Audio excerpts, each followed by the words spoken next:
Okay guys, part 2 of my rebuild, and gonna show you guys what I was talking about the shimming if your differential is too tight after it wears in. Now you can see the teeth are nice and polished and shiny, no rough spots, so it's not gonna get much better than that. So we need to loosen this one up if you guys have the same problem with it being a little too tight. So what you want to do, your pinion sits in here like this against the ring gear. So in order to shift this carrier assembly that way, you're gonna have to add a shim here and remove one there. So I'm gonna take the thinnest one and do that. It's gonna be a trial and error thing. You want to mock it up, kind of put it together and feel it. And if it feels nice and loose without any clacking or backlash, is what they call it, you're going to be golden. So I will show you guys that when I get it assembled. I have my stuff waiting to dry. I'll walk you on over here to my cleaning area. And Simple Green and Water is what I always use. You can see everything's drying out.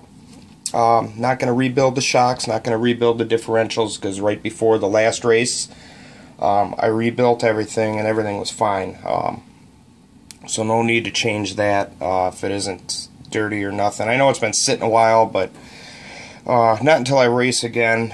I'll see how it feels and then make the call from there. So to be honest with you, I really don't feel like doing it, and I'm low on fluids, so it doesn't really matter to me. Anyway, quick tip: if you guys are using your Simple Green and Water and you guys want to assemble it, make sure all the water's out of your screw holes, because that water in there will naturally make the screws rust, and they can and will break on you. So just a good tip to make sure that water out of there is dry. You can either kind of twist up a end of a Kleenex or something and soak the water out, or blast it with compressed air if you have an air compressor.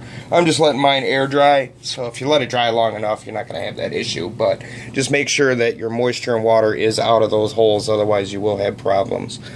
Okay, other than that, that's what I have for you.